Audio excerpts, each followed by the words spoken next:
പശ്ചിമ ബംഗാളിൽ ബി.ജെ.പി. സർക്കാരിന്റെ സത്യപ്രതിജ്ഞ അത് നാളെ നടക്കും. സുവേന്ദു അധികാരി മുഖ്യമന്ത്രിയായി സ്ഥാനമേൽക്കുമെന്നാണ് നൽകുന്ന വിവരം. മമതാ ബാനർജി രാജിവെക്കാൻ കൂട്ടാക്കാത്തതിന് പിന്നാലെ ഗവർണർ R.N. രവി ബംഗാൾ നിയമസഭ പിരിച്ചുവിട്ടിരുന്നു. വിനോദ് തന്നെ തുടരുന്നുണ്ട്. വിനോദ്, ഇനി ബംഗാളിൽ രാജിവെക്കില്ല എന്നുള്ള നിലപാടിൽ നിൽക്കുകയായിരുന്നല്ലോ. അവിടെയാണ് അപ്പോൾ ഗവർണർ ബംഗാൾ നിയമസഭ പിരിച്ചുവിട്ട് പുതിയ സർക്കാരിനുള്ള വഴി തെളിയിക്കുന്നത് തൻ്റെ ഭരണഘടനാ അധികാരം ഉപയോഗിച്ച്. ഇന്ന് അമിത്ഷാ ഉൾപ്പെടെയുള്ള നേതാക്കൾ അവിടെ എത്തുന്നില്ലേ? എന്താണ് വിവരങ്ങൾ? എപ്പോഴാണ് അമിത്ഷായും മറ്റ് ബി.ജെ.പിയുടെ പ്രധാന നേതാക്കളും എത്തുന്നത്? എൽദോ, നാളെ രാവിലെ 10 മണിക്കാണ് സർക്കാർ രൂപീകരണവുമായി ബന്ധപ്പെട്ട സത്യപ്രതിജ്ഞാ ചടങ്ങ്. ഇത് ബ്രിഗേഡ് പരേഡ് ഗ്രൗണ്ടിൽ, ചരിത്ര പ്രസിദ്ധമായ ബ്രിഗേഡ് പരേഡ് ഗ്രൗണ്ടിലാണ് ഈ സത്യപ്രതിജ്ഞാ ചടങ്ങ് നടക്കുക. നമ്മൾ നേരത്തെ സൂചിപ്പിച്ചതുപോലെ കേരളത്തിൽ വലിയ തർക്കം നടക്കുന്നുണ്ട് ആര് മുഖ്യമന്ത്രിയാകണമെന്നത്. തമിഴ്നാട്ടിലാകട്ടെ ഏത് സർക്കാർ വരുമെന്നതിനെ സംബന്ധിച്ച് ആശയക്കുഴപ്പം നിലനിൽക്കുന്നു. പക്ഷേ ബംഗാളിനെ സംബന്ധിച്ച് അത്തരത്തിലുള്ള ഒരു ആശയക്കുഴപ്പവുമില്ല. 294 അംഗ നിയമസഭയിൽ മൃഗീയ ഭൂരിപക്ഷവുമായാണ് ബി.ജെ.പി. അധികാരത്തിലെത്തിയിട്ടുള്ളത്. നേരത്തെ സർക്കാർ ഉണ്ടാക്കിയ തൃണമൂൽ കോൺഗ്രസിന് 80 സീറ്റുകൾ മാത്രമാണ് ലഭിച്ചിട്ടുള്ളത്. മമതാ ബാനർജി ആകട്ടെ രാജിവെക്കാൻ കൂട്ടാക്കിയിരുന്നില്ല. ജനാധിപത്യത്തെ അട്ടിമറിച്ച് ബി.ജെ.പി. നേടിയ വിജയമാണ്. അതുകൊണ്ട് തന്നെ ധാർമ്മികമായി താനാണ് വിജയിച്ചത്, അതുകൊണ്ട് രാജിവെക്കുന്നില്ല എന്നൊരു നിലപാടിലായിരുന്നു. അതെല്ലാം സാങ്കേതികത്വമാണ്. ഗവർണർ ആകട്ടെ കഴിഞ്ഞ ദിവസം തന്നെ സർക്കാരിനെ പിരിച്ചുവിടുകയും ചെയ്തു. നാളെ ഈ സത്യപ്രതിജ്ഞ നടക്കുമ്പോൾ സുവേന്ദു അധികാരി തന്നെ മുഖ്യമന്ത്രി സ്ഥാനത്തേക്ക് എത്തും എന്ന തരത്തിലുള്ള സൂചനകളാണ്. പൂർണ്ണമായും ആ തരത്തിൽ തന്നെയാണ്, ഒറ്റ പേരിലേക്ക് തന്നെയാണ് ഈ കാര്യങ്ങൾ എത്തി നിൽക്കുന്നത്. നാളത്തെ സത്യപ്രതിജ്ഞാ ചടങ്ങിൽ പ്രധാനമന്ത്രി ഉൾപ്പെടെയുള്ളവർ പങ്കെടുക്കുന്നുണ്ട്. അമിത്ഷാ ഇന്ന് തന്നെ ബംഗാളിലുണ്ട്. അവിടെ ഇന്ന് പാർലമെന്ററി പാർട്ടി യോഗം ചേരുന്നുണ്ട്. അതിനുശേഷമായിരിക്കും മുഖ്യമന്ത്രിയെ തിരഞ്ഞെടുക്കുക. സുവേന്ദു അധികാരി തന്നെ മുഖ്യമന്ത്രിയായി വരും എന്നത് തന്നെയാണ് പ്രധാനപ്പെട്ട സൂചനയായി വരുന്നത്. മമതാ ബാനർജിയോട് ഏറ്റുമുട്ടി വലിയ വിജയം നേടി വന്ന ഒരു നേതാവാണ്. ബി.ജെ.പിയെ സംബന്ധിച്ച് അവിടെ ബി.ജെ.പിക്ക് വലിയ നേട്ടമുണ്ടാക്കി കൊടുത്ത നേതാവാണ്. അതുകൊണ്ട് തന്നെ ആ പേരിൽ നിന്ന് മറ്റൊരു പേരിലേക്ക് മുഖ്യമന്ത്രി സ്ഥാനം മാറുക അത്ര കണ്ട് നമുക്ക് അങ്ങനെ തോന്നുന്നില്ല. ഈ ഒരു പേരിലേക്ക് തന്നെ ഒതുങ്ങുന്ന ഒരു സാഹചര്യമാണ്. അതേസമയം പശ്ചിമ ബംഗാളിൽ വ്യാപകമായ അക്രമങ്ങൾ നടക്കുകയാണ്. സുവേന്ദു അധികാരിയുടെ സ്റ്റാഫിനെ വെടിവെച്ച് കൊല്ലുന്ന സാഹചര്യമുണ്ടായിരുന്നു. അദ്ദേഹം കാറിൽ സഞ്ചരിക്കുമ്പോൾ ബൈക്കിലെത്തിയ സംഘമാണ് വെടിവെച്ച് കൊന്നത്. തൃണമൂൽ കോൺഗ്രസ്സാണ് ഈ കൊലപാതകത്തിന് പിന്നിലെന്ന ആരോപണം ബി.ജെ.പി. നേരത്തെ തന്നെ ഉന്നയിച്ചിരുന്നു. ഇതുമായി ബന്ധപ്പെട്ട അന്വേഷണങ്ങൾ പുരോഗമിക്കുകയാണ്. വിവിധ ഇടങ്ങളിൽ തൃണമൂൽ കോൺഗ്രസ് ബി.ജെ.പി. പ്രവർത്തകർ തമ്മിലുള്ള ഏറ്റുമുട്ടൽ നടക്കുന്നുണ്ട്.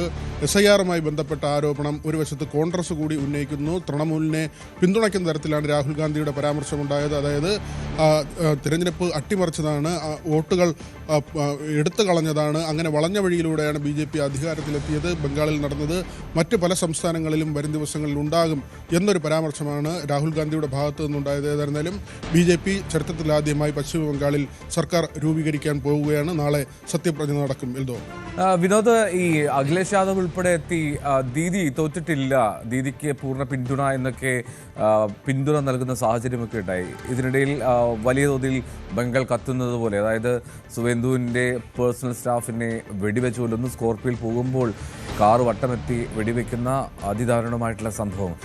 വലിയ സംഘർഷഭരിതമായിട്ടുള്ള സാഹചര്യങ്ങൾ കൂടിയാണ് ബംഗാൾ കടന്നു പോകുന്നത്. ഇതിനിടയിൽ ഈ രാഷ്ട്രീയ പാർട്ടികളുടെ നിലപാടുകൾ എന്താണ്? ഈ മമതാ ബാനർജിക്ക് ഇപ്പോൾ അഖിലേഷ് യാദവ് ഉൾപ്പെടെയുള്ളവരൊക്കെ അവിടെ എത്തി, ബംഗാളിലെത്തി പിന്തുണ നൽകുന്ന സാഹചര്യം ഉണ്ടാകുമ്പോൾ മമത ഇനി എന്ത് നിലപാടെടുക്കുമെന്നാണ് കരുതേണ്ടത്? എൽദോ, ഇപ്പോൾ ബി.ജെ.പിക്ക് സത്യത്തിൽ അവിടെ ഒരു ശക്തരായ എതിരാളി ഇല്ല എന്ന നിലയിലേക്കാണ് കാര്യങ്ങൾ എത്തിയിട്ടുള്ളത്. 80 സീറ്റുകളിലേക്ക് തൃണമൂൽ കോൺഗ്രസ് ചുരുങ്ങുന്നു. ഒരു 35 വർഷത്തോളം ബംഗാൾ അടക്കി ഭരിച്ചിരുന്ന CPM-ന് ലഭിച്ചിരിക്കുന്നത് ഒരു സീറ്റാണ്. കഴിഞ്ഞ തവണ ഒരു സീറ്റ് പോലും ഇല്ലായിരുന്നു. ഇത്തവണ കിട്ടിയത് ഒരു സീറ്റാണ്. കോൺഗ്രസിന് ലഭിച്ചിട്ടുള്ളത് ഒരു സീറ്റാണ്. അങ്ങനെ എതിരാളികളില്ല, അല്ലെങ്കിൽ എതിർക്കാൻ വലിയ ശക്തിയില്ലാത്ത തരത്തിലുള്ള ഒരു പ്രതിപക്ഷത്തെ അല്ലെങ്കിൽ പ്രതിപക്ഷ നിരയെയാണ് ബി.ജെ.പിക്ക് ലഭിച്ചിരിക്കുന്നത്. അതായത് പരിപൂർണമായി ബി.ജെ.പിക്ക് 209 സീറ്റുകളെന്ന് പറയുമ്പോൾ 294 അംഗ നിയമസഭയിലാണ് ഇത്രയും സീറ്റുകൾ കിട്ടുന്നതെന്ന് നമ്മൾ ഓർക്കണം. അത്രയും ശക്തമായ ഒരു പാർട്ടിയായി ബി.ജെ.പി. അവിടെ മാറുന്നു.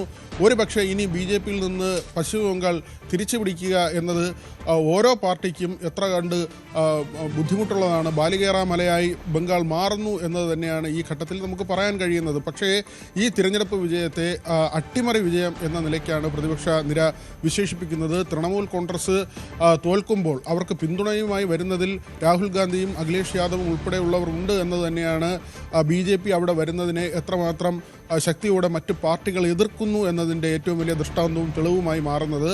അവിടെ 90 ലക്ഷം വോട്ടുകളാണ് SIR വന്നതോടുകൂടി പുറത്തുപോയത്. പല മണ്ഡലങ്ങളിലും പുറത്തുപോയ അല്ലെങ്കിൽ ഈ ഒഴിവാക്കപ്പെട്ട വോട്ടുകളെക്കാൾ താഴെയാണ് BJPക്ക് ലഭിച്ച ഭൂരിപക്ഷം. അതായത് SIR എത്രമാത്രം ബാധിച്ചു എന്നത് വ്യക്തമാക്കുന്നതാണ് ഈ തിരഞ്ഞെടുപ്പ് ഫലം.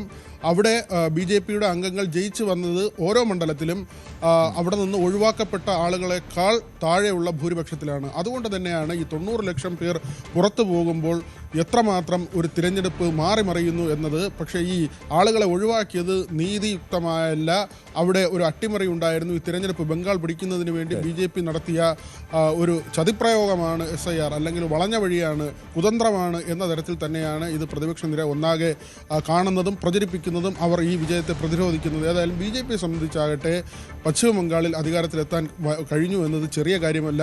ഒരുപക്ഷെ കമ്മ്യൂണിസ്റ്റ് സർക്കാർ പതിറ്റാണ്ടുകൾ ഭരിച്ച നാട്, അതിനുശേഷം തൃണമൂൽ കോൺഗ്രസ് 15 വർഷം ഭരിച്ച നാട്, ആ നാട്ടിലാണ് മൃഗീയമായ ഭൂരിപക്ഷത്തിൽ BJP അധികാരത്തിലെത്തുന്നത്, നാളെ സത്യപ്രതിജ്ഞ ചെയ്യുന്നത്.